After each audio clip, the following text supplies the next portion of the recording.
What's going on, guys? Welcome to today's video. My name is Brandon and this is Omada Art. In today's video I'll be talking to you about the Greek god Zeus. Zeus was the chief deity of the Greek pantheon. He was a sky and weather god. His weapon was a thunderbolt and he was symbolized by the eagle. He was sometimes depicted with a crown of oak leaves. The oak tree was his sacred tree. Prior to his birth, the titan Cronus, his father, learned that one of his children would dethrone him. So what was his solution? To eat them.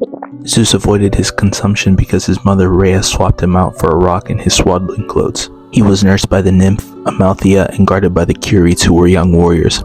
So that they wouldn't get found out, the Curetes clanged their weapons to mask Zeus's cries.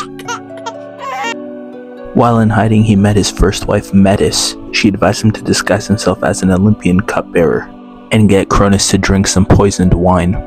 Cronus ended up puking so hard that he ended up puking out his previously eaten children. With the help of his freshly puked up siblings, he waged war on the Titans.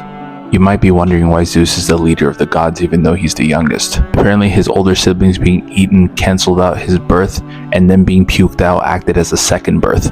So since he was already born, he was technically the oldest and the firstborn, so it made sense to defer to his authority.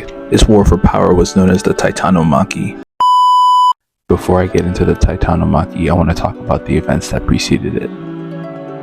One of the beings that emerged from the primordial darkness was the earth goddess Gaia. She needed a mate, so she immaculately conceived and gave birth to Uranus, who later became her husband. Gaia and Uranus went on to have the Hecatoncheires, the Cyclops, and the 12 Titans. This is where things fell apart. Uranus felt that his children were too powerful and they were also monstrosities, so in order to not have to deal with them, he locked into Tartarus. Gaia, obviously angered by what her husband did, tried to get one of her 12 children to stage a coup against Uranus. None of them accepted the task except for Cronos. With Cronos' help, she ended up going on to make a diamond sickle that Cronos used as the weapon to castrate his own father. He then took these nuts and threw them into the ocean. Zeus's first order of business was to free the Cyclops and the Hecatoncheires and ask them to join him. They did. The Cyclops forged Zeus's thunderbolts and made Poseidon's trident, and a helmet of invisibility for Hades. Themis and Prometheus defected from the Titan side and fought for the Olympians. The war lasted for 10 years, with the Olympians coming out on the other side victorious.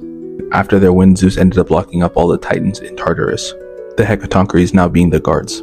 With the enemy having been dealt with, Zeus, Poseidon, and Hades drew lots to determine what domain they'd rule over. They got the sky, seas, and underworld respectively. We can't end a video on Zeus without talking about how he was always on the prowl. He would regularly change his form to ravish goddesses or mortals. He turned into a bull to carry away the goddess Europa. He appeared to the princess Danae in the form of golden rain. He also ravished Leda in the form of a swan.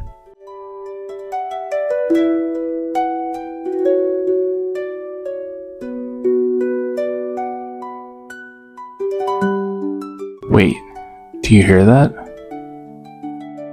Shh. You must return to Mount Olympus at once, my child, to discuss the sequel to your video. Till the next one.